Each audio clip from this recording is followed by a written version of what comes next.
নমস্কাৰ আপুনি চাই আছে দুপৰৰ সংবাদ মই জয়ন্ত মাধৱ গোস্বামী আৰম্ভণিতে জনাইছো এটা ব্ৰেকিং নিউজ মহানগৰীৰ ত্ৰিকোণীয় প্ৰেমৰ ভয়ংকৰ পৰিণতি দিছপুৰ থানাৰ সমীপতে যুৱতীক চুৰিকাঘাত যুৱতীয়ে যুৱতীক চুৰিৰে নিখংস আক্ৰমণ গণেশগুৰিৰ পাঞ্জাবী গলিত মাজনিশা সংঘটিত হৈছে এই ভয়ংকৰ ঘটনা পুৱতি নিশা ৰক্তাক্ত অৱস্থাত উদ্ধাৰ হয় যুৱতীগৰাকী ঘটনা সন্দৰ্ভত ৰাজু বৰ্মন নামৰ এজন যুৱকক গ্ৰেপ্তাৰ কৰা হৈছে ৰাজু বৰ্মনৰ প্ৰেমিকাৰ বিৰুদ্ধে যুৱতীগৰাকীক আক্ৰমণৰ অভিযোগ ভুক্তভোগী যুৱতীগৰাকীও আছিল ৰাজুৰ সম্পৰ্কীয় পুনৰ জনাইছো ভুক্তভোগী যুৱতীগৰাকীও আছিল ৰাজুৰ সম্পৰ্ক আক্ৰমণকাৰী যুৱতীগৰাকীক শীঘ্ৰেই গ্ৰেপ্তাৰৰ সম্ভাৱনা আহত যুৱতীগৰাকীৰ ঘৰ খাৰুপেটিয়াত নিশা দুই যুৱতী আৰু ৰাজুৰ মাজত হৈছিল বাগবিতণ্ডা প্ৰেমৰ বাবেই এগৰাকী যুৱতীক আন এগৰাকী যুৱতীয়ে আক্ৰমণ কৰাৰ এই তথ্য সমুখলৈ আহিছে ৰাজু বৰ্মনৰ সৈতে মেছেজ কৰাক লৈ দুই যুৱতীৰে হৈছিল কাজিয়া অভিযুক্ত ৰাজু বৰ্মন পেছাত এজন ৰেপিডো চালকৰ ত্ৰিকোণীয়া প্ৰেম কাহিনীয়ে এই মুহূৰ্তত মহানগৰীত চাঞ্চল্য সৃষ্টি কৰিছে দুই প্ৰেমিকাৰ মাজত প্ৰচণ্ড সংঘাত এই সংঘাতে ভয়ানক ৰূপ ধাৰণ কৰিলে এই সংঘাতে ৰক্তাক্ত পৰিস্থিতিৰ ৰূপ ধাৰণ কৰিলে এগৰাকী প্ৰেমিকাই আনগৰাকীক চুৰিকাঘাত কৰাৰ এই ঘটনা ৰক্তাক্ত অৱস্থাত পুৱাৰ ভাগত যুৱতীগৰাকীৰ মৃতদেহ উদ্ধাৰ কৰা হৈছে দিছপুৰ থানাৰ সমীপত সংঘটিত হৈছে এই চাঞ্চল্যকৰ কাণ্ড যুৱতীয়ে যুৱতীক চুৰিৰে নিখংস আক্ৰমণ কৰাৰ ঘটনা এই ঘটনাৰ আঁৰত হৈছে ত্ৰিকোণীয় প্ৰেম চুৰিৰ লগতে ভগা গ্লাছৰ বটলেৰেও যুৱতীগৰাকীক আক্ৰমণ কৰা হৈছে গণেশগুৰিৰ পাঞ্জাবী গলিত মাজনিশা সংঘটিত হয় এই ঘটনা পুৱতি নিশা ৰক্তাক্ত অৱস্থাত যুৱতীগৰাকীক উদ্ধাৰ কৰি হাস্পতালত ভৰ্তি কৰোৱা হয় এই ঘটনা সন্দৰ্ভত প্ৰেমিক ৰাজু বৰ্মনক গ্ৰেপ্তাৰ কৰা হৈছে ৰাজু বৰ্মনৰ প্ৰেমিকাৰ বিৰুদ্ধে যুৱতীক আক্ৰমণৰ অভিযোগ ভুক্তভোগী যুৱতীগৰাকীৰো ৰাজুৰ সৈতে আছিল সম্পৰ্ক আক্ৰমণকাৰী যুৱতীগৰাকীক শীঘ্ৰেই গ্ৰেপ্তাৰৰ সম্ভাৱনা আহত যুৱতীগৰাকীৰ ঘৰ হৈছে খাৰুপেটিয়াত নিশা দুই যুৱতী আৰু ৰাজুৰ মাজত হৈছিল বাগবিতণ্ডা প্ৰেমৰ বাবেই এগৰাকী যুৱতীক আনগৰাকীৰ আক্ৰমণ ৰাজু বৰ্মনৰ সৈতে মেছেজ কৰাক লৈ দুই যুৱতীৰ মাজত হৈছিল কাজিয়া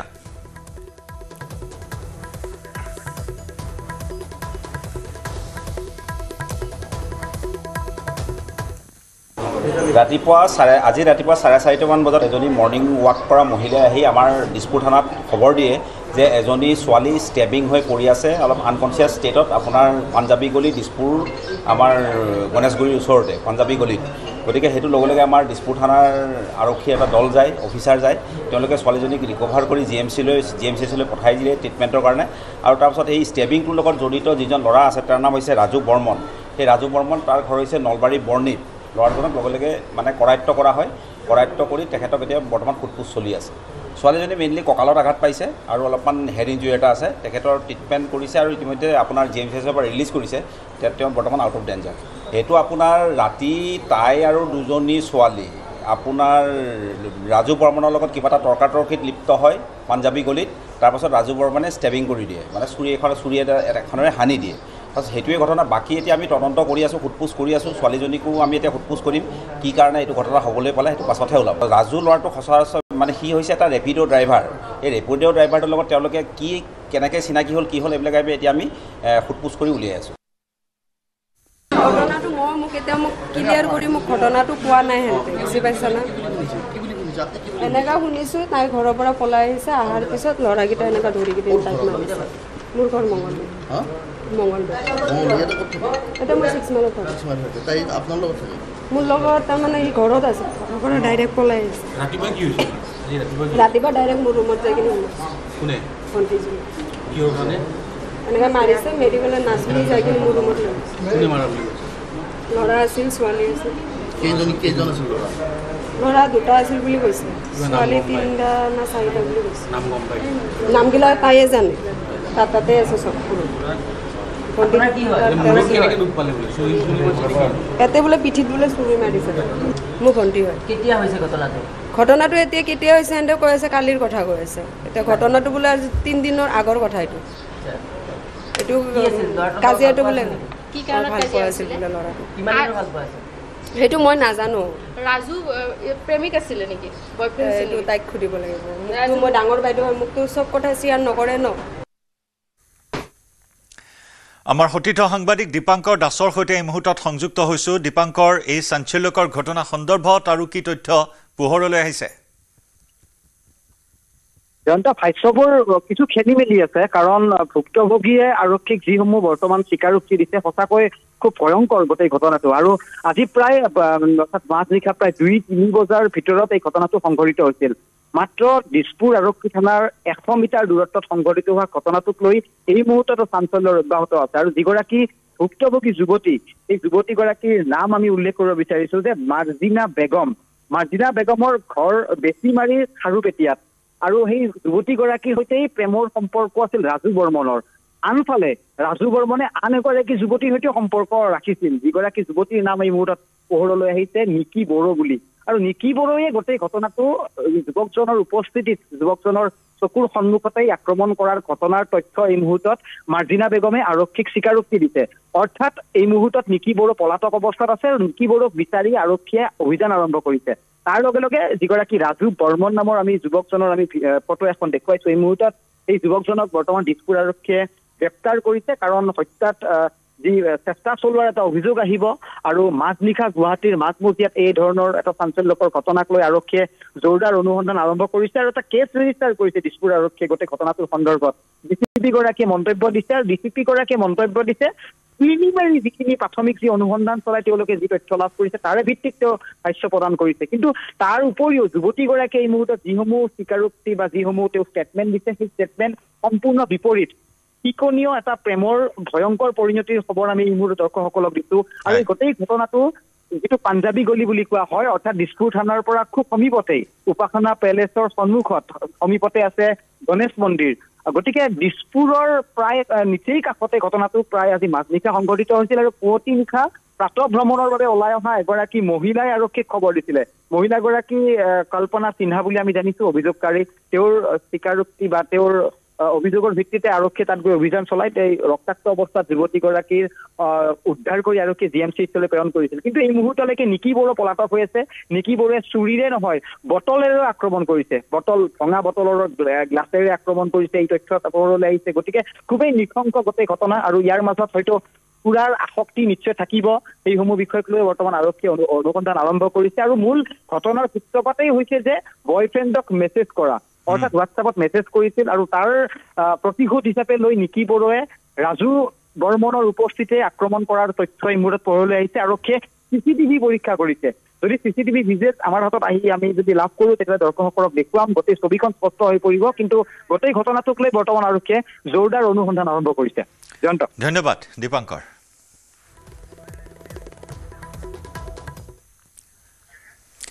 বাজপেয়ী ভৱনত গ্ৰন্থ উন্মোচনী সভা ইমাৰ্জেঞ্চি ডায়েৰিজ শীৰ্ষক গ্ৰন্থ উন্মোচনী সভা প্ৰধানমন্ত্ৰী মোদীৰ অভিজ্ঞতাৰ ভিত্তিত ৰচিত এই গ্ৰন্থ জৰুৰীকালীন অৱস্থাৰ অভিজ্ঞতাৰে লিখিত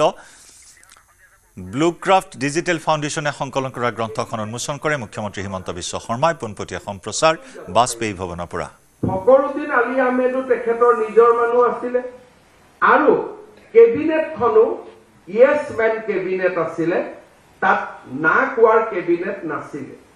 কিন্তু ইন্দিৰা গান্ধীয়ে নিজক ইমানেই অসুৰক্ষিত অনুভৱ কৰিছিল যে তেওঁ জৰুৰী অৱস্থা ঘোষণা কৰাৰ সিদ্ধান্তটো কেবিনেটত আলোচনা কৰাৰ পৰিৱৰ্তে আৰু ৰাষ্ট্ৰপতিকো আগতীয়াকৈ জনোৱাৰ পৰিৱৰ্তে তেওঁ নিশা ৰাষ্ট্ৰপতিক টোপনিৰ পৰা জগাই তেওঁ জৰুৰী অৱস্থাৰ ঘোষণাত স্বাক্ষৰ গ্ৰহণ কৰিছিলে ৰাতিপুৱা 6 বজাত কেবিনেটত তেখেতে জৰুৰী অৱস্থাক পোষ্ট ফেক্টো পিছত কেবিনেটৰ পৰা স্বীকৃতি তেওঁ গ্ৰহণ কৰিছিলে তাৰ মানে নাম্বাৰ 1 এই গোটেই জৰুৰী অৱস্থাৰ ঘোষণা আছিলে হাই কোৰ্টৰ জাজমেণ্টক অভাৰৰাইড কৰা জাজমেণ্টক সাইড ষ্টেপ কৰা আৰু তাৰ লগত আৰু এটা কথা স্পষ্টভাৱে প্ৰকাশ হৈছিলে যে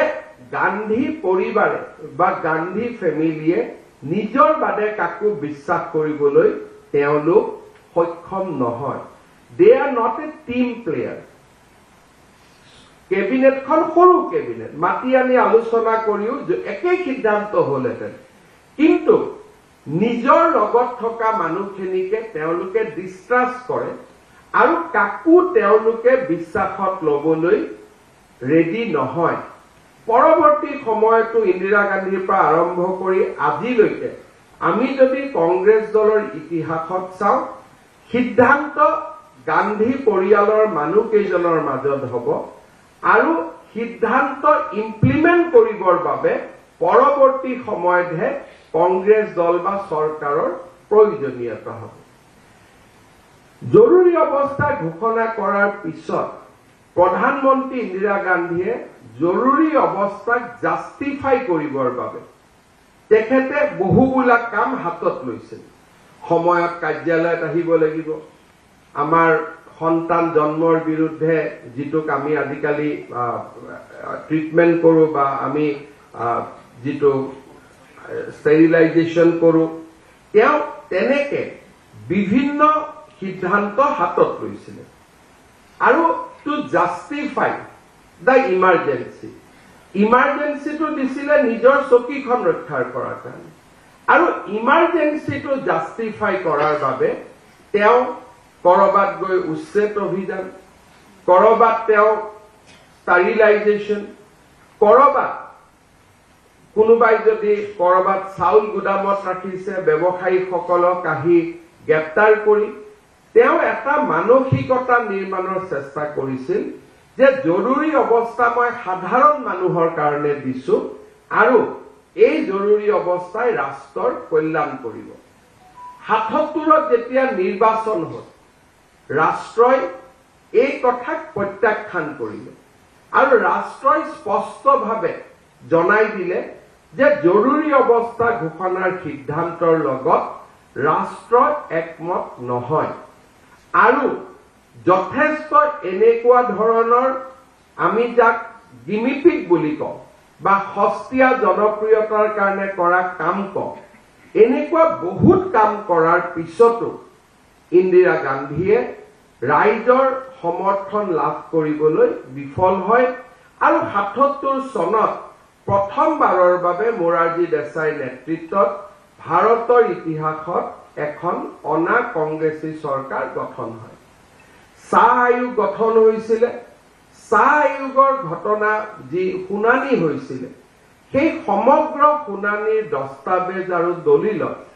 জৰুৰী অৱস্থাৰ সময়ত কেনেকে তেওঁৰ বিৰোধীৰ ওপৰত অকথ্য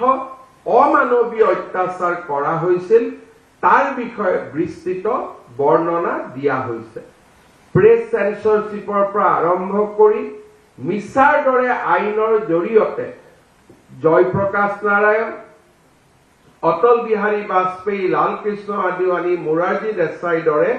নেতাসকলক গ্ৰেপ্তাৰ কৰা হৈছিল আৰু এটা সময়ত ইন্দিৰা গান্ধীৰ ঘনিষ্ঠ জগজীৱন ৰাম হেমৱতী নন্দন বহুগুণা মোহন ধাৰিয়াহঁতে দৰে নেতাইও কংগ্ৰেছ দল ত্যাগ কৰিছিল আৰু ৭৭ত সকলোৱে লগ লাগি জনতা পাৰ্টিৰ চৰকাৰ গঠন কৰিছিলে কিছুমান ডেমেজ আছে যাক আমি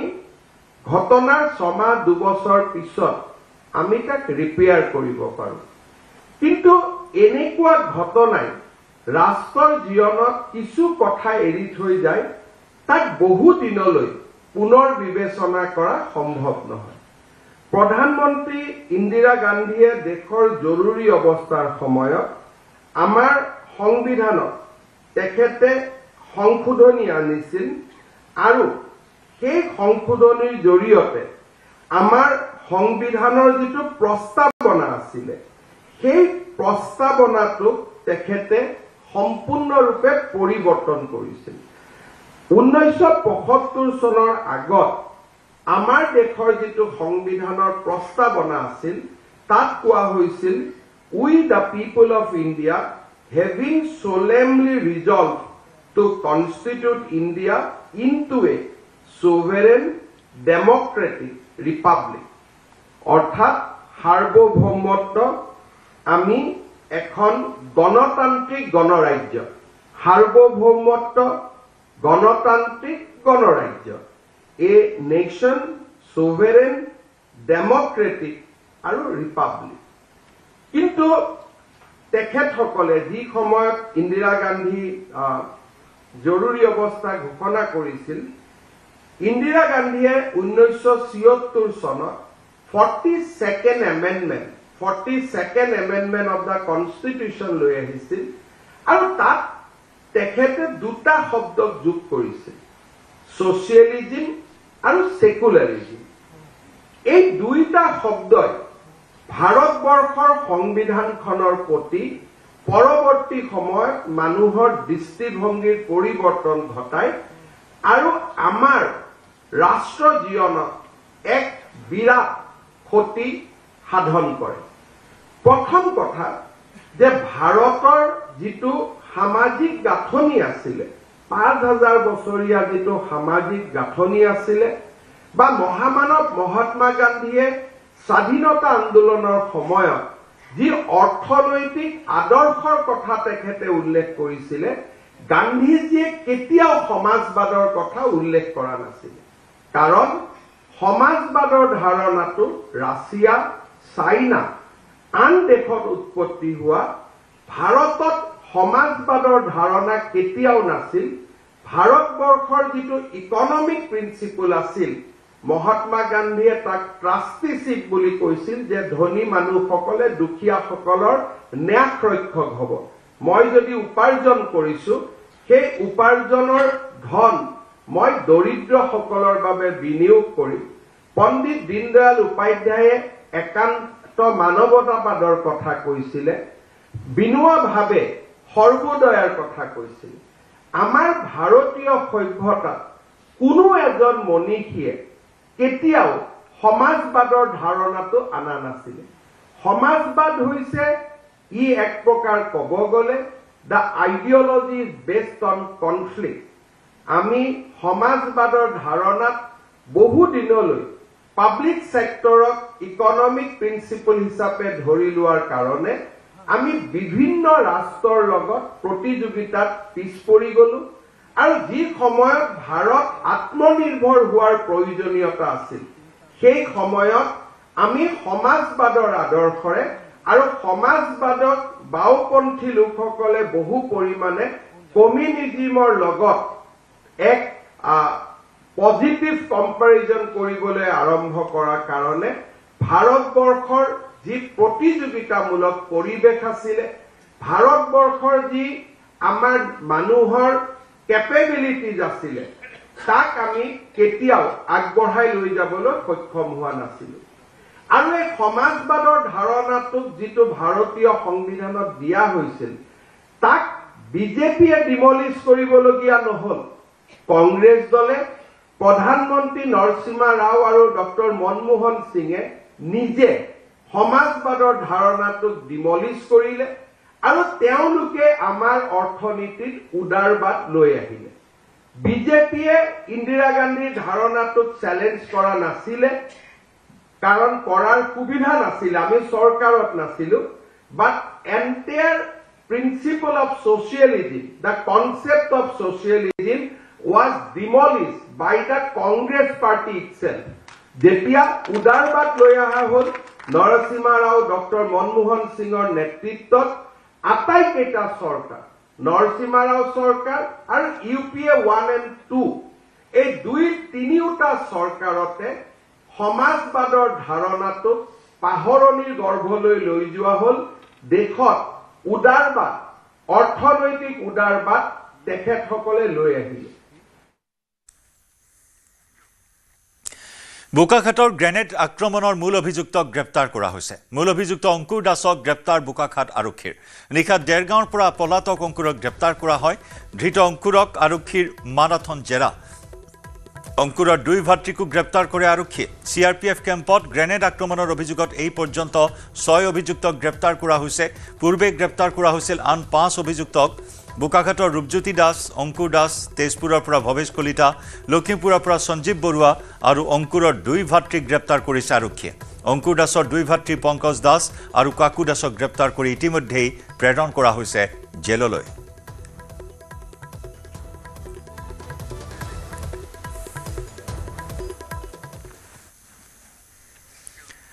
অম্বুবাচী মহাযুগৰ পিছত আজি মা কামাখ্যা দৰ্শন মুখ্যমন্ত্ৰী ডক্টৰ হিমন্ত বিশ্ব শৰ্মাৰ সপৰিয়ালে শক্তিপীঠ কামাখ্যা ধামত উপস্থিত হৈ মাৰ আশীষ ললে মুখ্যমন্ত্ৰীয়ে নিবৃত্তিৰ দুদিন পাছত পত্নী পুত্ৰ কন্যাৰ সৈতে মুখ্যমন্ত্ৰীয়ে কৰিলে পূজা অৰ্চনা মহা শক্তিপীঠত পৰিক্ৰমা কৰাৰ লগতে মাক দৰ্শন কৰি সেৱা লৈ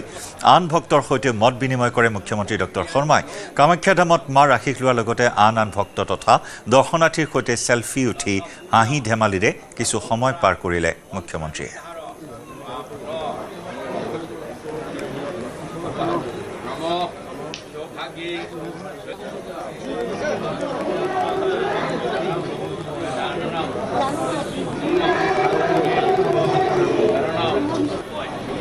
কেৱল ৰাজ্যৰ নহয় দেশ বিদেশৰ পৰা আৰু কামাখ্যামাৰ কামাখ্যা মন্দিৰৰ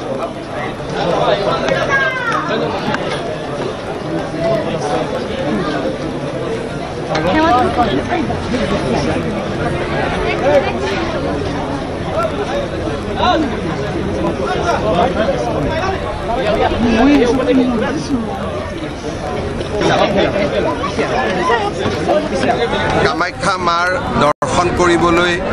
অহাৰ বহুদিনীয়া এটা পৰম্পৰা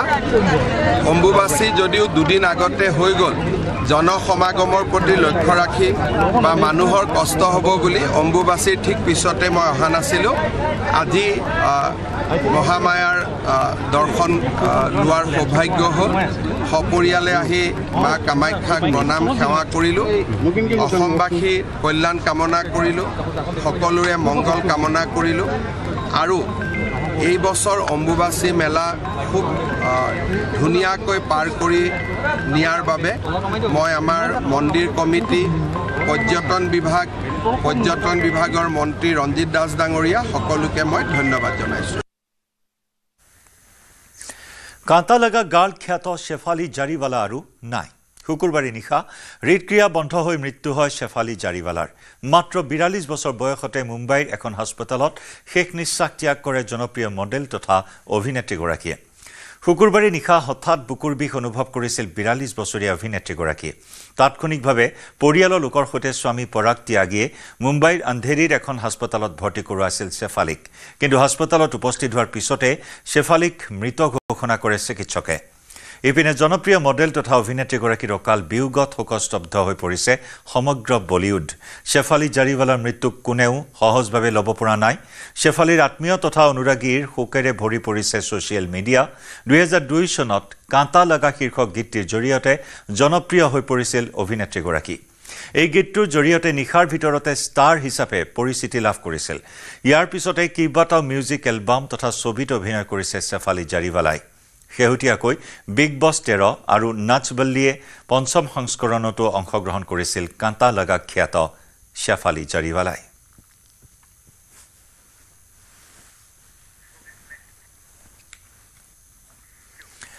এয়াৰ ইণ্ডিয়াৰ বিমান দুৰ্ঘটনাৰ পাছত পাৰ্টিত মজগুল হৈ থকা 4 বিষয়াক চাকৰিৰ পৰা খেদিলে টাটা আৰু আইচাতে যে সময়ত বিমান দুৰ্ঘটনাক লৈ দেশবাসী শোকত ম্ৰিয়মান হৈ আছিল সেই সময়ত 4জন বিষয়াই পাৰ্টি কৰি আছিল যাৰ বাবে 4গৰাকী বিষয়াকে চাকৰিৰ পৰা বৰখাস্ত কৰা হৈছে বৰখাস্ত হোৱা আটাইকেইজন জ্যেষ্ঠ বিষয়া বুলি জানিব পৰা হৈছে এয়া আছিল 20 মেৰ দৃশ্য 20 মেত পাৰ্টি কৰি আছিল বিষয়াকেইজনে যি সময়ত 12 মেত এহমেদাবাদ সেই বিমান দুৰ্ঘটনা সংঘটিত হৈছিল এহমেদাবাদ ট্ৰেজেডিয়ে সমগ্ৰ দেশবাসী বিশ্ববাসীক জোকাৰি গৈছিল এহমেদাবাদ ট্ৰেজেডিৰ কলিয়াত ডাৱৰে সমগ্ৰ দেশৰ আকাশ চানি ধৰি আছিল কিন্তু তেনে সময়তে এয়া সুৰা আৰু নাৰী লৈ পাৰ্টিত মজগুল হৈ আছিল এয়াৰ ইণ্ডিয়াৰ 2 বিশেষ প্ৰতিষ্ঠান টাটা আৰু আইচাতৰ বিষয়া একাংশ শীৰ্ষ পৰ্যায়ৰ বিষয়াই কৰ্মচাৰীসকলৰ সৈতে নাচি বাগি পাৰ্টিত মজগুল হৈ আছিল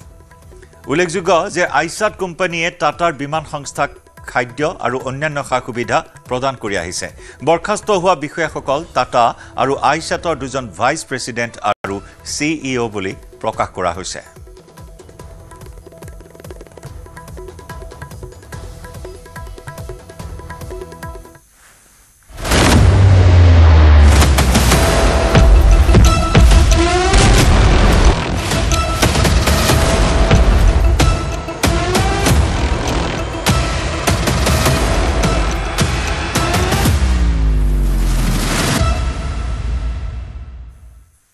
পাৰমাণৱিক ঘাটি বন্ধ নকৰিলে ইৰাণত আকৌ হ'ব বিস্ফোৰণ ইৰাণে পাৰমাণৱিক অস্ত্ৰ নিৰ্মাণৰ কাম কৰিলে এবাৰো চিন্তা নকৰাকৈ আকৌ আমেৰিকাই আক্ৰমণ কৰিব ইৰাণৰ প্ৰতিটো পাৰমাণৱিক ঘাটিত ইৰাণ ইজৰাইলৰ যুদ্ধ কিছু হাম কটাৰ সময়তে পুনৰ ইৰাণক এনেদৰে হকিয়নি দিলে ইজৰাইলে লগতে ট্ৰাম্পে হকিয়নি দি ক'লে ইৰাণে ইউৰেনিয়াম সমৃদ্ধকৰণত আগবাঢ়িলেই পাৰমাণৱিক ঘাটিত পুনৰ আক্ৰমণৰ বাবে সাজু আমেৰিকা মধ্যপ্ৰাচ্যৰ দেশ দুখনৰ মাজত প্ৰত্যক্ষ যুদ্ধ হাম কাটিলেও কূটনৈতিক আক্ৰমণ প্ৰত্যাক্ৰমণ অব্যাহত আছে যুদ্ধৰ কৌশলগত পদক্ষেপ পাৰমাণৱিক ঘাটিক লৈ সৃষ্টি ইজৰাইল আমেৰিকাই ইৰাণ আক্ৰমণ কৰিলেও ইৰাণে নিজৰ পাৰমাণৱিক ঘাটিৰ কাম-কাজ বন্ধ কৰাৰ কোনো ইংগিত দিয়া নাই বৰঞ্চ বাধাহীনভাৱে পাৰমাণৱিক ঘাটিৰ কাম কৰিবলৈ লৈছে আন এক সিদ্ধান্ত সেই অনুসৰি ইৰাণৰ সংসদে ৰাষ্ট্ৰসংঘৰ অধীনত আন্তঃৰাষ্ট্ৰীয় আণৱিক শক্তি সংস্থা চমুকৈ IAEAৰ সৈতে সহযোগিতাৰে কাম নকৰাৰ সিদ্ধান্ত গ্ৰহণ কৰিছে ইৰাণৰ অভিযোগ আন্তঃৰাষ্ট্ৰীয় সংস্থাটোৱে একপক্ষীয় ভূমিকা গ্ৰহণ কৰিছে উল্লেখযোগ্য যে আন্তৰ্জাতিক পাৰমাণৱিক শক্তি সংস্থাই ইৰাণৰ পাৰমাণৱিক ঘাটি পৰিদৰ্শন কৰি দেশখনে পাৰমাণৱিক অস্ত্ৰ নিৰ্মাণৰ দিশে আগবঢ়াৰ ইংগিত দিয়াৰ 5 দিনাই ইজৰাইলে ইৰাণৰ পাৰমাণৱিক ঘাটিত আক্ৰমণ কৰিছিল আনহাতে ট্ৰাম্পৰ আন এটা মন্তব্যক লৈ ক্ষোভিত হৈ পৰে ইৰাণৰ সৰ্বোচ্চ নেতা আয়াতুল্লাহ আলী খামেইনিক অপঘাত মৃত্যুৰ পৰা ৰক্ষা কৰা বুলি আমেৰিকাৰ ৰাষ্ট্ৰপতিগৰাকীয়ে পূৰ্বে মন্তব্য কৰিছিল ট্ৰাম্পৰ এই মন্তব্যত ক্ষোভিত হৈ ইৰাণৰ বিদেশ মন্ত্ৰী আব্বাছ আৰঘাচিয়ে কয় যে যদি প্ৰকৃততে আলোচনা বিচাৰিছে তেন্তে ট্ৰাম্পে এনে অসন্মানজনক মন্তব্য কৰা উচিত নহয় একে সময়তে ইৰাণৰ বিদেশ মন্ত্ৰীগৰাকীয়ে ইজৰাইলৰ বিৰুদ্ধে তিৰ্যক মন্তব্য কৰে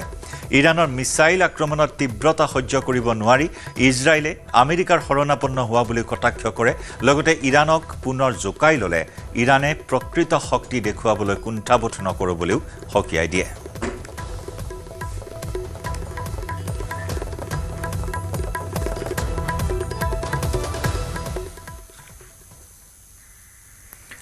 কলাইগাঁও বিধানসভা সমষ্টিত আজিলৈকে নপৰিল উন্নয়নৰ পোহৰ চৰকাৰে যিমানেই উন্নয়নৰ জয়গান নাগাওক কিয় ৰাজ্যৰ বিভিন্ন প্ৰান্তত এতিয়াও জৰাজীৰ্ণ দলঙেৰে ৰাইজে যাতায়াত কৰিবলগীয়া হৈছে উন্নয়নৰ ফটা ঢোল বজোৱা এইখন চৰকাৰৰ দিনতে বাঁহৰ দলং হৈ পৰিছে ৰাইজৰ বাবে একমাত্ৰ ভৰসা কলাইগাঁও সমষ্টিৰ ৰাণীপুখুৰীৰ পৰা হৰিশিঙালৈ এই পথছোৱাত আছে এই বাঁহৰ দলংখন মৰা নদীৰ ওপৰত থকা এই দলংখনেৰে ৰাইজে পাৰাপাৰ হৈ আহিছে স্থানীয় বিধায়ক চৰকাৰে গুৰুত্ব নিদিয়াত ৰাইজে নিজৰ গাঁঠিৰ ধন ভাঙিয়ে বাঁহেৰে নিৰ্মাণ কৰি লৈছে দলং স্থানীয় বিধায়ক দুৰ্গা দাস বড়োক বাৰম্বাৰ কোৱাৰ পাছতো এখন পকী দলং কিংবা কাঠৰ দলং নিৰ্মাণ কৰি নিদিলে কেৱল নিৰ্বাচনৰ সময়তে ভোট বিচাৰি আহে বিধায়ক দুৰ্গা দাস বড়োৱে একেদৰে বিটিআৰৰ অন্তৰ্গত পাৰিষদ সঞ্জয় স্বৰ্গীয়াৰীয়ে নিৰ্বাচনী ইস্তাহাৰত দলংখনৰ কথা উল্লেখ কৰি নিৰ্বাচনত জিকিল ঠিকেই জিকাৰ পাছত কিন্তু দলংখন নিৰ্মাণ কৰাৰ ক্ষেত্ৰত কোনো গুৰুত্ব আৰোপ নকৰিলে দুয়োপাৰৰ ৰাইজে বাঁহৰ দলংখনেৰে পাৰাপাৰ হৈ আহিছে ঝাৰগাঁওবাসীয়ে এইবাৰ শিক্ষা দিবলৈ সাজু হৈছে বিধায়ক দুৰ্গা দাস বড়ো আৰু পাৰিষদ সঞ্জয় স্বৰ্গীয়াৰীক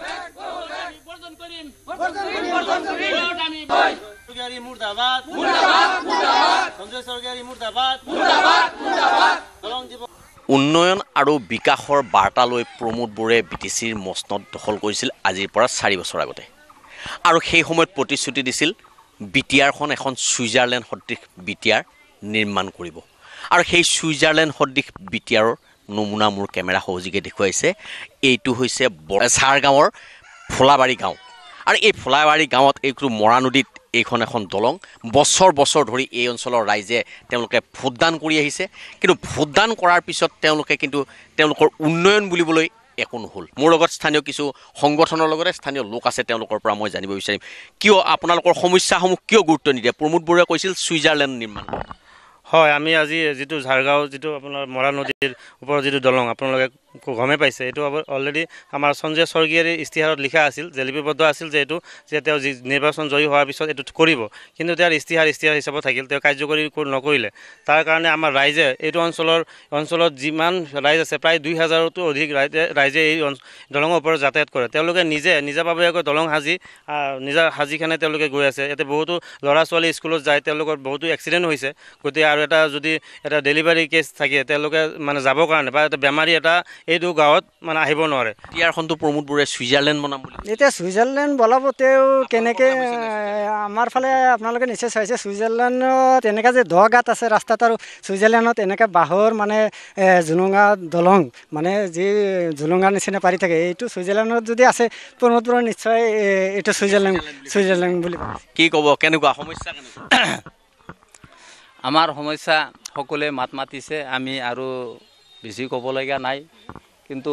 আমি বিশেষ দুৰ্ভাগ্যজনক কথা এইটোৱে যে এই আজি প্ৰায় 50 বছৰ হয় এই দলংটো দি আহিছে আজিলৈকে দলংটো হোৱা নাই আমি এৰ মাজদি দুঃখ কষ্টৰ মাজদি এয়া আমাৰ উপৰোক্ত বক্তাই যি কৈ গৈছে এটা যদি বেমাৰী আহে ইয়াতকে 2 কিলোমিটাৰ বাহৰ চাঙত উঠাই আমি ভাৰ কৰি লৈ যাব লগা হয় বেমাৰী হলে বাহতে ডেলিভাৰী কেছ হক যিকোনো হক হাত ভৰি ভাঙি যায় পৰি এটো আমাৰ বহুত সমস্যা এই সমস্যাৰ কাৰণে আমি সৰকাৰক ইমান মানক ৰাইজক মাটি সাটি ভোট দি ইহঁতক ইলেকশ্যনত জয় কৰাই দিলো এতিয়া ইহঁতক ডাঙৰ বনাই দিয়াৰ পিছত আৰু মূৰ পিনাৰো নাচায় হয় এটা কথা ক'ব লাগিব এইদৰে আসলতে তেওঁলোকৰ যিখন জৰাজীৰ্ণ দলং এইখন নিৰ্বাচনী ইস্তাহাৰত থকা দলং আৰু এই দলংখনৰ এই অঞ্চলৰ প্ৰায় 2000 ভোটাৰ আছে 2000 ভোটাৰে প্ৰায় 5খন গাঁৱৰ মানুহে ইফালে অহা যোৱা কৰে তাৰ পিছত কিন্তু নিৰ্বাচনী ইস্তাহাৰত থকা যিজন সঞ্জয় বড়ো আহি তেওঁলোকৰ যে ভোট ভিক্ষা তেওঁলোকে কৰিছিলে তেওঁ নিৰ্বাচনত জিকাৰ পিছতে ইয়াতে খুঁটাপুতি দলং নিৰ্মাণ কৰিম বুলি কৈছিলে দলংটো বাদেই দিয়ক ইয়াত পথটো নিৰ্মাণ নকৰিলে ইয়াত মানুহ আহিব নোৱাৰে ইয়াত বেমাৰী আছে আপোনাৰ স্কুল কলেজ ছাত্ৰ ছাত্ৰী যাব নোৱাৰে এইদৰে আসলতে এই সকল লোকে জীৱন নিৰ্বাহ কৰিছে তেওঁলোকে এক জমৰ যাতনা ভুগি এইদৰে বাস কৰা পৰিলক্ষিত হৈছে দুচকীয়া বাহনে টোল গেটত দিব নালাগে টোল টেক্স হেউটিয়াকৈ দুচকীয়া বাহনেও টোল টেক্স দিয়াক লৈ চলি আছিল চৰ্চা যাৰ পৰিপ্ৰেক্ষিতত কেন্দ্ৰীয় পথ পৰিবহণ আৰু ঘাইপথ মন্ত্ৰী নীতিন গাডকাৰীয়ে স্পষ্ট কৰিছে এই কথা এতিয়ালৈকে কোনো বাইক বা দুচকীয়া বাহনৰ পৰা টোল টেক্স লোৱা নাই টোল গেটসমূহত 15 জুলাইৰ পৰা দুচকীয়া বাহনসমূহ টোল টেক্সৰ আওতালৈ আহিব পাৰে বুলি বাতৰি প্ৰকাশ হৈছিল সংবাদ মাধ্যমত মন্ত্ৰী নীতিন গাডকাৰীয়ে টোল টেক্স সন্দৰ্ভত একাংশ সংবাদ মাধ্যমত বিভ্ৰান্তিকৰ বাতৰি প্ৰকাশ হোৱাৰ অভিযোগ কৰে কেন্দ্ৰীয় চৰকাৰে দুচকীয়া বাহনৰ পৰা টোল কৰ সংগ্ৰহ কৰাৰ ক্ষেত্ৰত কোনো সিদ্ধান্ত লোৱা নাই বুলি সদৰি কৰে মন্ত্ৰীগৰাকীয়ে লগতে আন এটা কথাও স্পষ্ট কৰি দিছে কেন্দ্ৰীয় মন্ত্ৰীগৰাকীয়ে যে এক্সপ্ৰেছ হাইৱে দুচকীয়া বাহনৰ প্ৰৱেশ নিষিদ্ধ বা অবৈধভাৱে বিবেচনা কৰাৰ সিদ্ধান্ত বাহাল থাকিব য'ত দুচকীয়া বাহন চলাব নোৱাৰিব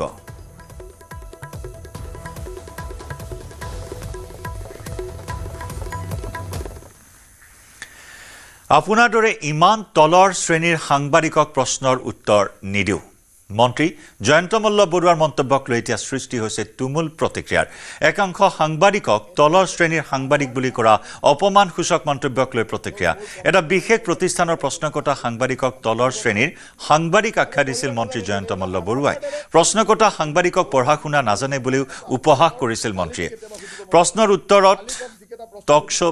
উত্তৰ টক শো পাতিলেহে দিব বুলি মন্তব্য কৰিছিল মন্ত্ৰীগৰাকীয়ে সাংবাদিকক ব্যক্তিগতভাৱে আক্ৰমণক কেন্দ্ৰ কৰি এতিয়া সৰ্বত্ৰ সৃষ্টি হৈছে প্ৰতিক্ৰিয়াৰ আপুনি হাফখন সম্প্ৰসাৰণৰ কথা কোৱা হৈছে নলবাৰী আপুনি যিখন স্থান উল্লেখ কৰিছে নলবাৰী এড্ৰেছ মানুহৰ তাতে আপুনিও পঢ়িব নাজানে তাতে হ'ল মোৰ পত্নী থাকে নলবাৰীৰ ঘৰৰ এড্ৰেছ দিয়া আছে আপুনি পঢ়িব নাজানে দিয়ক এইবিলাক আপোনাৰ দৰে ইমান তলৰ শ্ৰেণীৰ মানুহৰ লগত কথা নাপাতো আপোনালোকৰ মালিকে কেতিয়াবা সুধিব মই উত্তৰ দিম মালিকক যিকেইটা প্ৰশ্ন সুধিছো এইকেইটা উত্তৰ দিলে ধন্যবাদ সকলোকে ধন্যবাদ উত্তৰ আপুনি টকছ এটা পাতক আপুনি হাফখন সম্প্ৰসাৰণৰ কথা কোৱা হৈছে নলবাৰী আপুনি যিখন স্থান উল্লেখ কৰিছে নলবাৰী এড্ৰেছ মানুহৰ তাতে আপুনিও পঢ়িব নাজানে তাতে হ'ল মোৰ পত্নী থাকে নলবাৰীৰ ঘৰৰ এড্ৰেছ দিয়া আছে আপুনি পঢ়িব নাজানে দিয়ক এইবিলাক আপোনাৰ দৰে ইমান তলৰ শ্ৰেণীৰ মানুহৰ লগত কথা নাপাতো আপোনালোকৰ মালিকে কেতিয়াবা সুধিব মই উত্তৰ দিম মালিকক যিকেইটা প্ৰশ্ন সুধিছো এইকেইটা উত্তৰ দিলে ধন্যবাদ সকলোকে ধন্যবাদ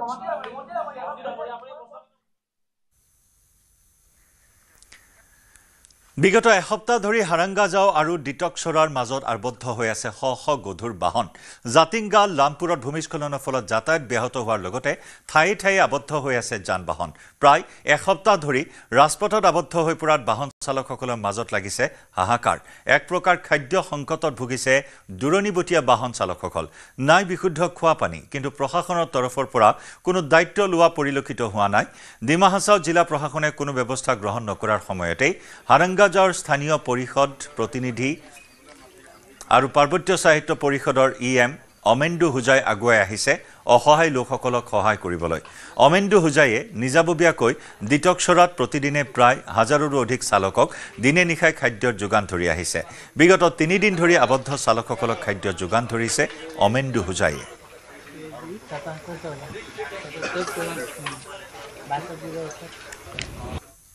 ভাল পাইছোঁ লাইফত আৰু যিমান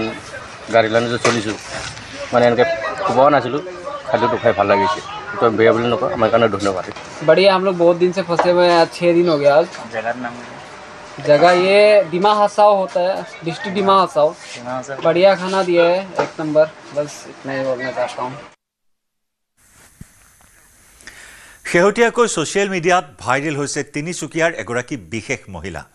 ড্ৰোনৰ জৰিয়তে খেতিপথাৰত সাৰ ছটিওৱাৰ দৃশ্যই সকলোৰে দৃষ্টি আকৰ্ষণ কৰিছে। তিনিচুকীয়াৰ গেলাপুখুৰীৰ বেবী গগৈ চেতিয়াই কৃষি কৰ্মৰে মন জয় কৰিছে সকলোৰে। মুখ্যমন্ত্ৰীৰো দৃষ্টি আকৰ্ষণ কৰিবলৈ সক্ষম হৈছে বেবী গগৈ চেতিয়াই।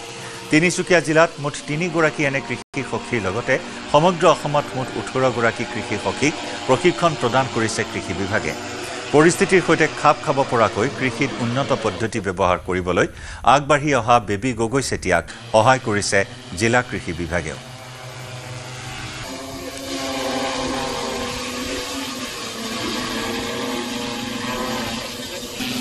এয়া ড্ৰোনৰ বিশেষ ব্যৱহাৰ কৰা হৈছে কৃষি কাৰ্যত। চৌদিশে উন্নত প্ৰযুক্তিয়ে চমক সৃষ্টি কৰিছে। ড্ৰোনৰ এতিয়া বহুলভাৱে ব্যৱহাৰ কৰা হৈছে বিভিন্ন পৰ্যায়ৰ ড্ৰোন। আমি যুদ্ধৰ কথাই নকওঁ, বিশেষকৈ শেহতীয়াকৈ চলি থকা কেইবাখনো যুদ্ধত ড্ৰোন ব্যৱহাৰ কৰা হৈছে ব্যাপক ৰূপত। এইবাৰ কৃষি কাৰ্যত এই ড্ৰোন ব্যৱহাৰ কৰি সংবাদ শিৰোনাম দখল কৰিছে তিনিচুকীয়াৰ এগৰাকী উদ্যোগী মহিলা কৃষকে। ড্ৰোনৰ সহায়ত বিভিন্ন কাম এই মুহূৰ্তত সহজ কৰি তোলা হৈছে। আমি কোভিড সৃষ্ট পৰিৱেশৰ সময়ছোৱাটো দেখিবলৈ পাইছিলোঁ, যিসমূহ পৰিত্যক্ত অঞ্চল আছিল, যিসমূহ অত্যন্ত ভিতৰুৱা অঞ্চল আছিল, তাত ড্ৰোনৰ সহায়ত ঔষধ পাতি যোগান ধৰা হৈছিল। আৰু এইবাৰ কৃষি কাৰ্যত এনেদৰে ড্ৰোন ব্যৱহাৰ কৰি সাৰ ছটিওৱাৰ এই বিশেষ দৃশ্যই সকলোৰে দৃষ্টি আকৰ্ষণ কৰিছে।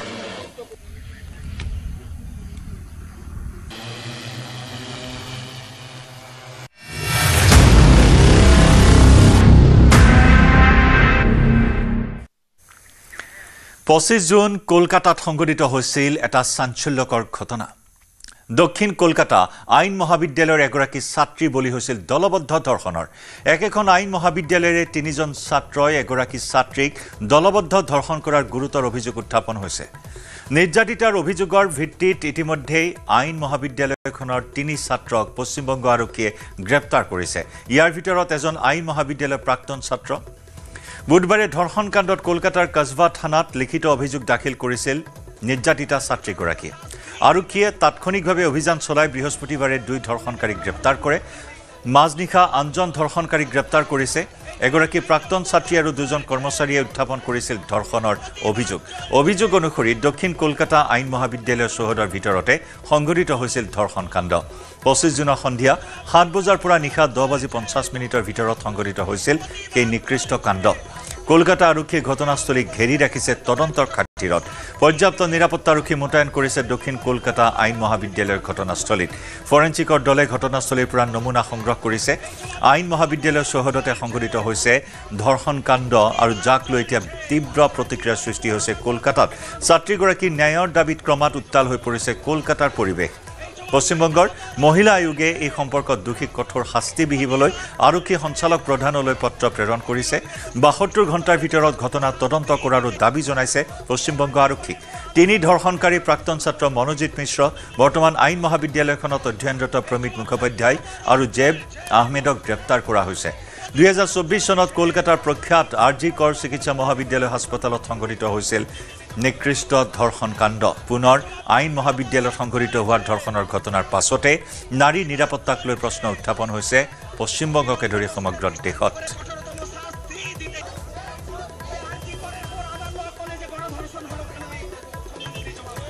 দক্ষিণ কলকাতাৰ আইন মহাবিদ্যালয়ত সংঘটিত ধৰ্ষণ কাণ্ডৰ সৈতে নাম সাঙুৰ খাইছে মমতা বেনাৰ্জী তৃণমূল কংগ্ৰেছৰ 3 ধৰ্ষণকাৰীৰ ভিতৰত মূল অভিযুক্ত মনোজিত মিশ্ৰ তৃণমূল কংগ্ৰেছৰ কৰ্মী মনোজিত মিশ্ৰ আইন মহাবিদ্যালয়ৰ প্ৰাক্তন সভাপতি তথা তৃণমূল কংগ্ৰেছৰ ছাত্ৰ পৰিষদৰ সদস্য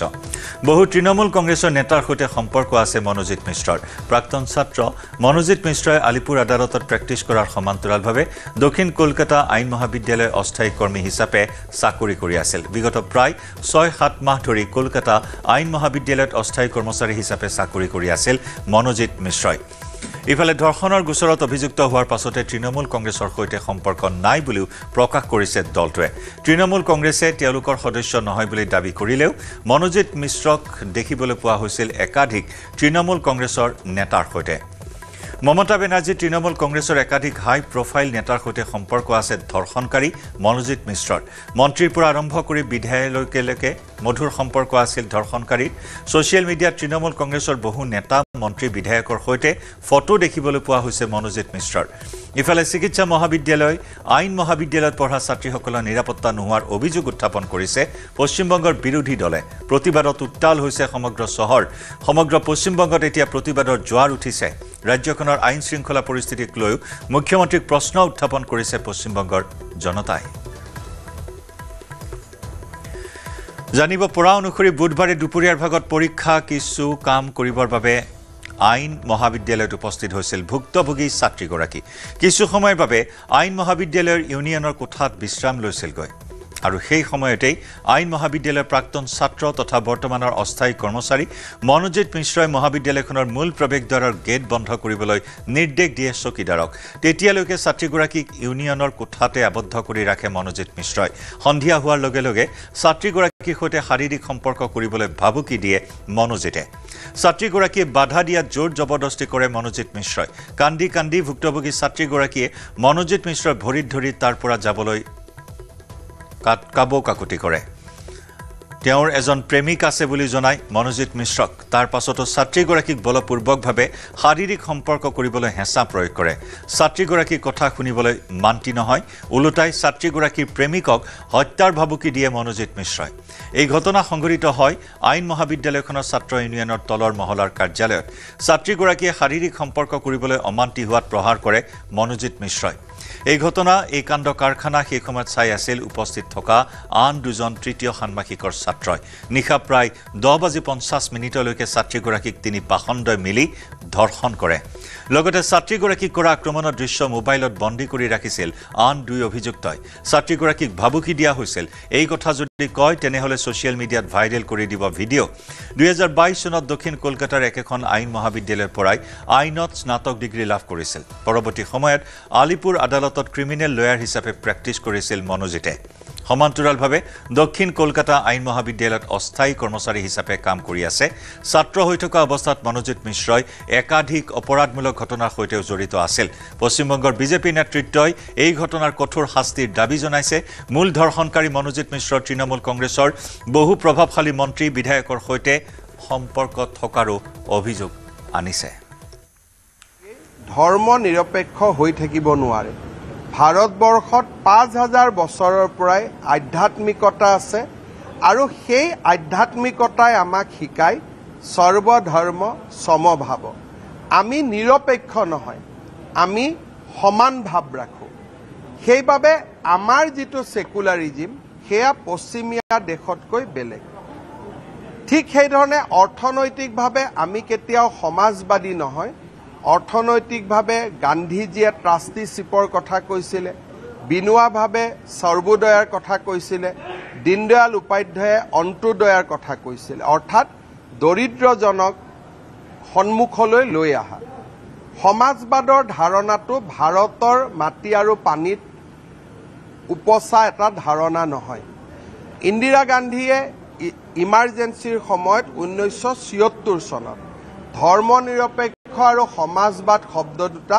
সংবিধানত সন্নিবিষ্ট কৰে যি ভাৰতীয় চিন্তাৰ পৰিপন্থী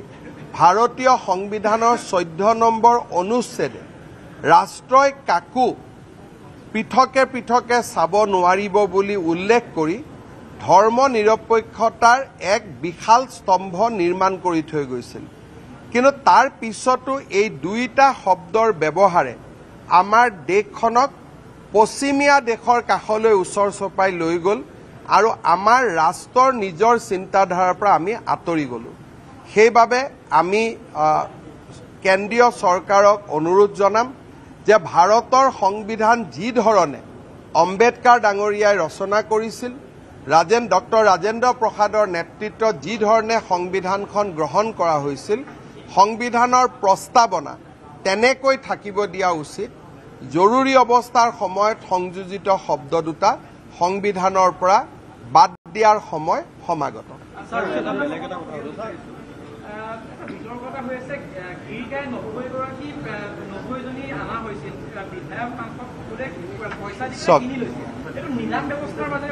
চাওক, এটা কথা মই কওঁ, আপোনালোকে মই নাজানো কিহৰ কাৰণে এই ধৰণৰ কথা প্ৰচাৰ কৰি ভাল পায়। NDDBয়ে গীৰ গাই কেইজনীমান লৈ আহিছিলে, এটাকৈ গৰুকেইটা মৰিব আৰম্ভ কৰিছিলে। তেতিয়া পদ্ম হাজৰিকা ডাঙৰীয়াই ৰিকুৱেষ্ট কৰি মানুহক গৰুকেইটা কিনুৱাইছিলে। গৰু কোনে কিনিব? বেমাৰী গৰু। গতিকে আপোনালোকে যে মানুহকেইজনে টকা পইচা দি গৰুকেইটা কিনিলে, তাক ধন্যবাদ নিদি কিমান গৰু মৰিয়ে গৈছিল তেতিয়া। মই নাজানো যে এইবিলাক কথাত কিনাটো বিতৰ্ক হ'ব পাৰে নেকি। আপোনালোকে এটা গৰু নিলামলৈকে গুচি গ'ল। তো ইমান দূৰলৈকে যদি চিন্তা কৰে, বিজেপিক বেয়া পায়, কিন্তু ইমান দূৰলৈকে বস্তুটো লৈ যাব নালাগে। সেই সময়ততো মোৰ চিন্তা আছিলে কেনেকে গৰুকেইটা কাবাক দি বচুৱাব পাৰোঁ। এটাৰ পিছত এটাকৈ মৰি আছিলে। কোনেওতো বিনা পইচাত গৰুকেইটা লৈ যোৱা নাই। আপোনালোকে এইটোক লৈ এনেকে পকাইছে যেন গোটেই মাটি বাৰী কণ্টেক্ট, ইভেন গড়কেইটা মৰোতেও আপোনালোক ইমান চিন্তিত নাছিলে। তো বিজেপিক বেয়া পাই ইমান আৰু অপেনলি কিয় কৰিব লাগে? সেই সময়ত গৰুকেইটা বিক্ৰী কৰিবৰ কাৰণে মই 7-10 দিন খোৱা নাই যে কেনেকে গৰুকেইটা পঠাব পাৰি। আৰু এই গোটেই কামটো পদ্ম হাজৰিকাৰ দেখা চকুৰ আগত হৈছিল। পদ্ম হাজৰিকা ডাঙৰীয়াই যেনে তেনে মোক সদায় ফোন কৰে যে মুখ্যমন্ত্ৰী মহোদয় কি কৰোঁ, আজিও এটা গৰু মৰিলে। এতিয়া আপোনালোকে গৰুক নিলাম কৰোৱাই, নিলাম কৰিবৰ কাৰণেতো মানকাছাৰৰ পৰা সদায় গৰু ধৰি থাকোঁ। যদি নিলামত গৰু কিনা মানুহ আছে অসমত, তেতিয়াতো গৰু আমাৰ হাতত হাজাৰ গৰু আছে। ব্যৱস্থাটো সম্পূৰ্ণভাৱে গৰু খুঁটিৰ প্ৰকল্পই গৰু খুঁটিৰ কল্যাণৰ বাবে কৰা ব্যৱস্থা। আৰু যিসকলে সেই সময়ত টকা পইচা দি লৈ গ'ল, আমিতো বাচিলোঁ। আজিতো মানকাছাৰত হাজাৰ গৰু পৰি আছে।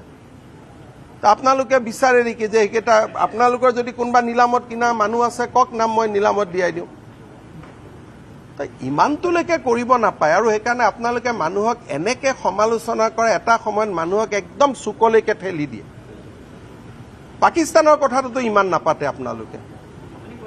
না বজাই আছে, কিন্তু এনেকেতো নুসুধে। সোধাটোতো মই দেখা নাই। নাই, ক'ত সোধে? চুচু মুচু কৰি ময়ো চাই থাকো নাই আপোনালোকক। ৰাষ্ট্ৰৰ য'ত নিৰাপত্তা জড়িত আছে, বাংলাদেশী একাউণ্ট কেইটাৰ বিষয়ে কাক সুধিলে? পাকিস্তানৰ পৰা যে অসমৰ একাউণ্ট চলি আছে, এইকেইটাৰ বিষয়ে কাক চলিলে? আজিতো মই ইমানলৈকে কওঁ যে অসম যুৱ কংগ্ৰেছৰ একাউণ্টটো চৌদি আৰবিয়াৰ পৰা চলি আছে। কিন্তু সেইবিলাকততো আপোনালোকৰ ইণ্টাৰেষ্ট নাই। গৰু কোনে কিনিলে, গৰু কোনে খালে, এইবিলাকে কথা। গতিকে কোনেও আমি বিনা পইচা দিয়া নাই। মইতো এটা সময়ত কৈছিলোঁ দি দিয়ক কাবাক, যেনে তেনে গৰুকেইটা বাচিব লাগে, মৰিব নালাগে। একদম মই আৰু এখন প্ৰেছ কনফাৰেন্স কৰিম। সেই সময়ত মোৰতো চিন্তা আছিলে যে গাঁৱৰ মানুহ কোনোবাই গৰুখিনি যেনে তেনে লৈ যাওক। আৰু গীৰ গৰু আমাৰ মানুহে খুৱাই ৰাখিব নোৱাৰে, কাৰণ খৰচ বহুত। কোনোবা মন্ত্ৰী বিধায়কে লৈ গৈছে, আশীৰ্বাদহে পাইছে। গৰু এটাক জীৱন দিয়াটো,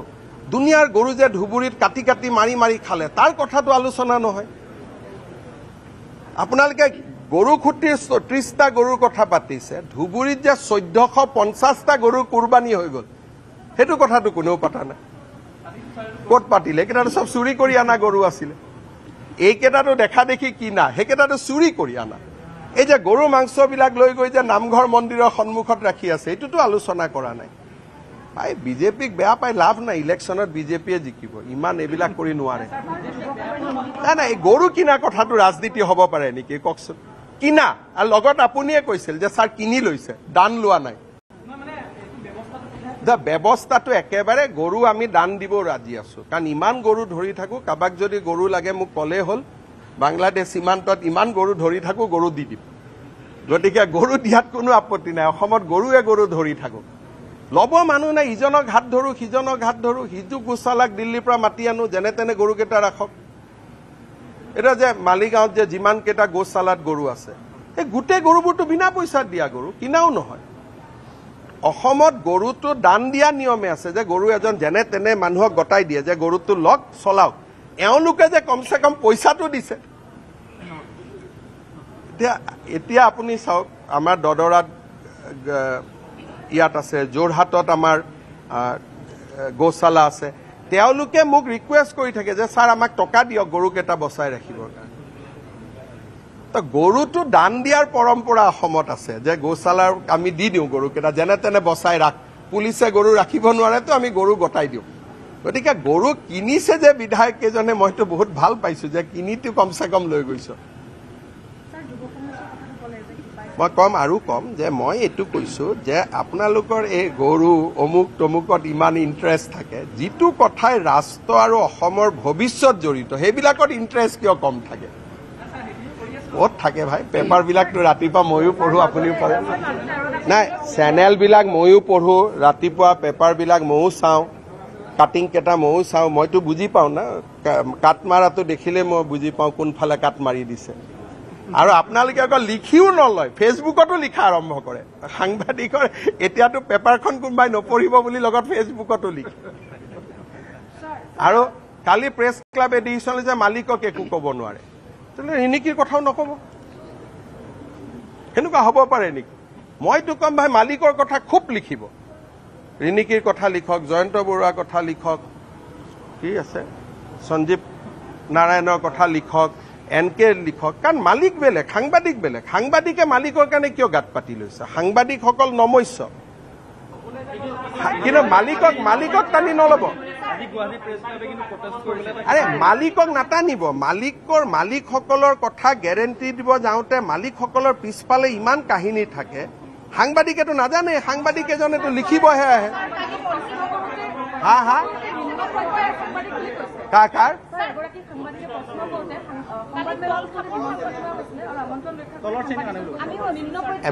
মই ভাবাত সেইটো মুখৰ পৰা ওলাই গৈছে ল'ৰা আপোনালোকৰ লগত চবৰ লগতে ভাল সম্পৰ্ক এইটো মুখৰ পৰা কেতিয়াবা ওলাই যোৱা শব্দ এটাত এইটো আৰু কোনোবাই নিজে সৰু ভাই নিজৰ মাক বাপেক কি ডাঙৰ মানুহ আছিলে যিজন মন্ত্ৰীৰ কথা কৈছে তেওঁৰ মাক বাপেক আদানী আৰু আম্বানী আছিল নেকি তেওঁ নিজে সেই হিচাপতো চবেই আমি সৰু ঘৰৰ মানুহ মইতো কথাই কৈ থাকো মইতো প্ৰত্যেক মিটিঙতে নকওঁ জানো মই সৰু ঘৰৰ মানুহ বুলি সৰু মানে সাধাৰণ বুজায় আৰু তেওঁ এইটোৱে কথা যে মালিকসকলৰ একোটা নিজৰ বুৰঞ্জী আছে আৰু মালিকসকলে আমাক আহি লগো কৰি থাকে মোৰ ফোনটো দেখিলে মই আপোনালোকক দেখুৱাই দিম যিজন মালিকৰ কথা লিখে তেওঁ মোৰ লগত ৰাতিপুৱাও কথা পাতে যোৱা নহয় সেইকাৰণে কৈছো সাংবাদিকসকল বেলেগ কমপ্লিট মালিকসকল বেলেগ মালিকসকলক আমি যদি কিবা দুটা কথা কওঁ সেইটোত সাংবাদিকসকল আহিব নালাগে কাৰণ সাংবাদিকসকলে দৰমহাহে পায় তেওঁলোকে নিজৰ কামহে কৰে মালিকসকলৰ কথাটো ইণ্টাৰেষ্টটো বহুত বেলেগটো গতিকে আপোনালোকে মালিকসকলৰ লগত এতিয়া যোৱা কেইদিনমান আগতে এজন মালিকৰ লগত মই এখন মিটিং কৰিছো ৰেকৰ্ডেড মিটিং তাতে হেল্থ ডিপাৰ্টমেণ্টৰ পৰা এডুকেশ্যনৰ পৰা টুৰিজিমৰ পৰা চব আনি মিটিং পাতিছো তেওঁৰ কামৰ কাৰণে গতিকে তেওঁলোকৰ চিন্তা চৰ্চা মালিকসকলৰ বেলেগ আপোনালোকৰ চিন্তা চৰ্চা বেলেগ গতিকে আপোনালোকে আমাক লিখক সমালোচনা কৰক আমাৰতো কোনো আপত্তি নাই কিন্তু মালিকজনৰ কাৰণে আৰু আপোনালোকে কিয় মিছামিছি প্ৰস্তাৱ লয় কাৰণ কালি মালিক ক'ত কিহত ফচিব হয় না মালিকসকলৰতো বিয়া বাৰু কেনেকৈ পাতে দেখিছে নাই কোনোবাই জজ ফিল্ডত বিয়া পাতে কোনোবাই ভেটেনাৰী ফিল্ডত বিয়া পাতে কোনোবাই ক'ৰবাত বিয়া পাতে আপুনি তেওঁলোকৰ গোটেই সংস্কৃতিটোৱে বেলেগ সেইটোৰ লগত একোখন বিয়াত এতিয়াতো আপুনি গৰুত ধৰিছে মই কাৰো নাম নকওঁ একোখন বিয়াত কাপোৰে 20-25 লাখ টকাৰ পিন্ধে গতিকে আমি এইবিলাক সৰু মানুহ এইবিলাকৰ কি বুজি পাম জাহাজৰ ইমান ক'লে যেতিয়া কালি এটা কথা ওলাইছে যে জয়ন্ত বৰুৱাৰ পিতৃ বংশৰ পৰিচয় এইটো কথা জয়ন্তই কেনেকৈ কৈছে নাজানো এই কথাটো মই আপোনালোকক বহুত দিন আগতে কৈছো কিন্তু জয়ন্ত মল্ল বৰুৱাৰ শব্দৰ ব্যৱহাৰবিলাক ঠিক হোৱা নাই কিন্তু মই এইটো কথা আপোনালোকক বেলেগ কৰি কৈছিলো মই কৈছিলো যে হেমকোখন আমাৰ জাতীয় সম্পদ আৰু হেমকোক যোনে তোনে প্ৰচাৰ কৰিব পাৰে হেমকোক ইজ নট আণ্ডাৰ কপিৰাইট আৰু সেইকাৰণে প্ৰকাশন পৰিষদে এতিয়া হেমকোষ বনাই আছে কিন্তু সেইটো ক'ব যাওঁতে কাৰ ল'ৰা কোন ছোৱালী ইমান কোৱা দৰকাৰ নাই কাৰণ মানুহক ক'লে মানুহে বুজিয়ে পায় সেইকাৰণে মই ভাবোঁ জয়ন্ত মল্ল বৰুৱাই যিকেইটা শব্দ ব্যৱহাৰ কৰিছে শব্দকেইটা ঠিক নহয় কাৰ ল'ৰা নাই কাৰ খুৰাক কাৰ ভতিজাক এইবিলাক কোৱা কি দৰকাৰ আছে এটা শব্দই ক'লে হ'ল যে হেমকোষ অভিধানখন এতিয়া জাতীয় সম্পদ আৰু হেমকোষ অভিধানখন যেনেকৈ জয়ন্ত বৰুৱা ডাঙৰীয়াই প্ৰচাৰ কৰিছে সঞ্জীৱ নাৰায়ণেও প্ৰচাৰ কৰিব পাৰে হিমন্ত বিশ্ব শৰ্মায়ো প্ৰচাৰ কৰিব পাৰে কাৰণ তাত কপিৰাইট নাই যেনেকৈ কীৰ্তন ঘোষাৰ কপিৰাইট নাই যেনেকৈ নামঘোষাৰ কপিৰাইট নাই তেনেকৈ এটা সময় পাৰ হৈ যোৱাৰ পিছত কিতাপবিলাকৰ কপিৰাইট নোহোৱা হৈ যায় সেইটো আইনৰ ব্যৱস্থা সেইকাৰণে এইবাৰ আমি হেমকোষ অভিধান চন্দ্ৰকান্ত অভিধান দুইখন অভিধানে আমি প্ৰকাশন পৰিষদে প্ৰচাৰ কৰাৰ সিদ্ধান্ত লৈছোঁ কাৰণ তেখেতে বিনা পইচাত নিদিয়ে আমাৰ চিন্তাটো হ'ল আমি বিনা পইচাত দিম যে হেমকোষ অভিধানখন আমি বনাই অসমৰ গোটেই কলেজ স্কুলবিলাকক এটা কপি আমি বিনামূলীয়া দিম কিন্তু ব্যক্তিগত মানুহ এজনেতো বিনামূলীয়া দিব নোৱাৰে দিব কেনেকৈ কিন্তু তাৰ মাজতে ক'ব লাগিব যে বেইল সংস্কৰণ বনাইছে ভাল কাম কৰিছে আৰু মই নিজে প্ৰধানমন্ত্ৰী তাত লৈ গৈছোঁ গতিকে কোনোবাই এজন মানুহক একদম কলা বুলি ক'ব নোৱাৰি এজন মানুহক বগা বুলি ক'ব নোৱাৰি মানুহ মিঠা কি কয় মিঠা কালাৰৰ মানুহ গতিকে ভাল বেয়া চবৰ জীৱনত থাকিব আৰু মইতো জানো সৰু মানুহ কোৱা নাই কৈছে সাধাৰণ ঘৰৰ মানুহ মোৰ মতেদি তেনেকুৱা ক'ব লাগে আৰু যদি কোনোবাই কাবাক সৰু মানুহ বুলি কৈছে এইটো বহুত ডাঙৰ ভুল কৈছে কাৰণ কোনো মানুহে সৰু হ'ব নোৱাৰে সাংবিধান মইতো ইমান দিন আপোনালোকে মোক ইমানো বেয়া বেয়া প্ৰশ্ন সোধে কেতিয়াবা মই কিবা বেয়া কথা কৈছোঁ নেকি ব্যক্তিগতভাৱে কিহৰ কাৰণে আপোনালোকেও কাম এটাই কৰিছে অসমীয়া ল'ৰা ইমানখিনিলৈকে আহিছে যে ক'ৰ গাঁৱৰ পৰা আহিছে ইয়াত আহি সংগ্ৰাম কৰি গুৱাহাটীত ইমানখিনি ডাঙৰ হৈছে গতিকে এইটোতো ভাল কথা কিন্তু খালি প্ৰেছ ক্লাবে মালিকৰ কথা ক'ব নালাগে মালিকবিলাকৰ ক'ত কি আছে এইটো আপোনালোকে কেনেকৈ বুজি পাব হয়নে আছাম ট্ৰিবিউনত মালিকৰ কথা ক'লে অলপ ভাল কাৰণ তেওঁৰ মালিকজন স্বচ্ছ আপুনি বুজি পায় যে তেওঁলোকে একো কৰা নাই বাকীটো এজন মালিকো তেওঁৰ আৰু 8টা ব্যৱসায় আছে গতিকে সেই 8টা ব্যৱসায় ক্ষেত্ৰততো তেওঁক আমি ব্যৱসায়ী হিচাপে কথা পাতিম নহয় এজন মানুহৰ মাথা আছে 8টা এটা মাথা হ'ল পেপাৰ আৰু বাকী 7টা মাথা হ'ল বিজনেছ গতিকে ইনকাম টেক্সে ৰেট কৰিব গ'লে বাতৰি কাকতৰ মালিক বুলি ৰেট কৰিব নাযায় নহয় যে বিদ্যুৎ পৰিষদৰ ঠিকাদাৰ বুলি ৰেট কৰিলে কাৰোবাক মটৰ গাড়ী মালিক বুলি ৰেট কৰিলে কাৰোবাক পলিটিচিয়ানৰ ৱাইফ বুলি ৰেট কৰিলে কাৰোবাক আন কথাত কাৰোবাৰ লগত মিলি কোম্পানী কৰা বুলি ৰেট কৰিলে গতিকে আমাৰ সকলোৰে ক'ৰবাত ক'ৰবাত কিবা এটা আছে না গতিকে সেই এংগলটোক আপোনালোকে নিজৰ বুলি ল'ব নালাগে আৰু মইতো এইটো বিচাৰোঁ যে মালিকসকলৰ আজিকালি ইমান ইনকাম আপোনালোকক ভাল কৰি দৰমহা দিব লাগে ৰাতি দিনে আপোনালোক এনেকৈ ঘূৰি থাকে মইতো উল্টাই কওঁ কাৰণ প্ৰত্যেকজন মালিকৰ ইনকাম মই জানো কাৰণ কোনোবাজন মালিক PW কণ্ট্ৰেক্টৰ কোনোবাজন মানুহ ASCBৰ কণ্ট্ৰেক্টৰ গতিকে চবেই কিমান টকা আনে মইতো চব জানো গতিকে অসমৰ জাৰ্নেলিষ্টবিলাককে আটাইতকৈ কম দৰমহা দি ৰাখিছে না ঘৰ আছে কোনোবা এজনৰ বেমাৰ হ'লে মোৰ ওচৰত আহি যায় এপ্লিকেশ্যন মই কৰি ভাল পাওঁ কিন্তু মালিকজনেতো মিনিমাম 10 লাখ টকা দিব লাগে মইতো সেইটোকে কৈ থাকোঁ মই যেতিয়াই মালিকবিলাকক লগ পাওঁ মই কওঁ যে জাৰ্নেলিষ্ট কেইজনে ইমান মই ৰাতি 12টাতো ইয়াত আহি ধৰিব 5টাতো আহিলে উঠি আহিব হয় নহয় গতিকে দিল্লীততো জাৰ্নেলিষ্টবিলাকে ভাল দৰমহা পায় ইয়াৰ টাইমছ নাও ইণ্ডিয়া টিভি ভাল দৰমহা দিয়ে অসমত দৰমহাই নিদিয়ে ওই গাঁৱৰ যিবিলাক মফচলীয় সাংবাদিক আছে তেওঁলোককতো কিবা এটা নিউজ দিলে 100 টকা দিয়ে বেচেৰাহঁতে কয় যে বাইট এটা দিয়ক ছাৰ নহ'লে 100 টকাটো আমাৰ মিছ যাব এতিয়া মই ইমান মুখ্যমন্ত্ৰীয়ে কথা নকয় মোক এজন পেপাৰ মালিকে ফোন কৰিছিল তই মুখ্যমন্ত্ৰী ইমান কিয় কথা কয় নকওঁছিল মই ক'লোঁ দাদা নক'লে যে ইহঁতৰ টকাটো মিছ যাব যিকেইজনে থাকে সেইকাৰণে মই তামোলপুৰতো গ'লে নামি গাড়ীখনত কথা পাতি আহোঁ বাক্সাত গ'লেও কথা পাতি আহোঁ কাৰণ তেওঁলোকে পাৰ নিউজত টকা পায় মই কিবা এটা ক'লেহে টকাটো পাব গতিকে মই তেনেকুৱা আপোনালোকক ইনডাইৰেক্টলি সহায় কৰি থাকোঁ সকলোতে নামি দিওঁ ক'তো এনেকুৱা জেগা নাই য'ত না কৰিব লাগে মই ভাবোঁ যে এটা সাংবাদিকৰ কাৰণে মিনিমাম পে এটা হ'ব লাগে 8 ঘণ্টাতকৈ বেছি কাম কৰোৱাব নালাগে কিছুমানকতো ৰাতি 2টা 1টাতো মই দেখা পাওঁ ঘূৰি থাকে শিফ্টত থাকে কিন্তু 8 ঘণ্টা নহয় না আকৌ সিহঁতক তাক দিনতো দেখা পাওঁ গতিকে সেইকাৰণে আপোনালোকে মালিকটো এৰি দিয়ক যদি জয়ন্ত মল্ল বৰুৱাই কিবা সাংবাদিকক বেয়াকৈ কৈছে তেওঁ ক্ষমা খোজা উচিত আৰু মই নিজে কৈ দিম যে তেওঁ ক্ষমা খুজিব লাগে কাৰণ সাংবাদিকসকল আমাৰ ৰাজনীতি যুদ্ধত সাংবাদিকসকলটো নাই যি আছে তাকে লিখি দিছে গতিকে সাংবাদিকক যদি সঁচাই মইতো শুনা নাই সাংবাদিকসকলৰ প্ৰতি যদি কিবাও বেয়া শব্দ ব্যৱহাৰ কৰিছে তেওঁ এটা ক্ষমা খোজা উচিত কিন্তু মালিকৰ যুদ্ধখন আপোনালোকে নকৰিব মালিকটোতো ময়ো কৈ থাকোঁ মালিকটো মালিকৰ ফালে থাকিব দিয়ক হ'ব আৰু জয়ন্ত মল্ল বৰুৱাই যদি সঁচাই কিবা কৈছে মই শুনা নাই ময়ো ক্ষমা খুজিছোঁ কাৰণ আপোনালোকক বেয়া কোৱাৰ কোনো অধিকাৰ তেওঁৰ নাই আৰু আপোনালোকে দায়িত্বহে পালন কৰিছে आपको मैं बुलाऊंगा ना आपका मैं मिल गया हूँ ये वाला बोल ठीक है आज today we have launch the book on emergency the emergency diary which is basically about the struggle and resistance movement at that point of time organized by our Prime Minister Sri Narendra Modi. When we talk to emergency, this is a high time to wipe out all the legacies of emergency. The way Prime Minister Narendra Modi ji is working to wipe out the legacy of colonial India, the same way we should try to wipe out the legacy of emergency.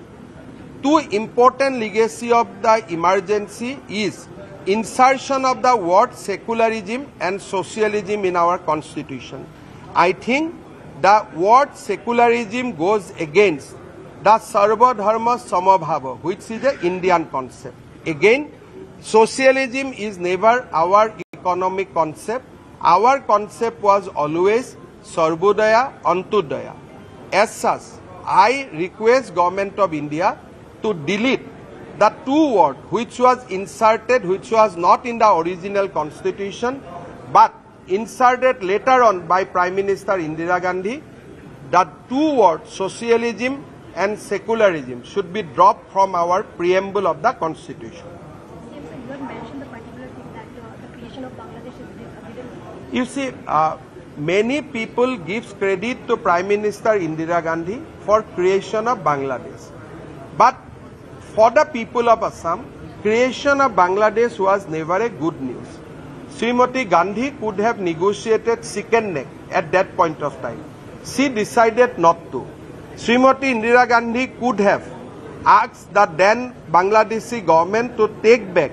all the refugees who came to Assam at that point of time. She has not done that. As a result, till today, Assamese people are struggling with the identity crisis. So I believe that history should neutrally assess whether creation of Bangladesh was a blessing for India or it was a disaster for India.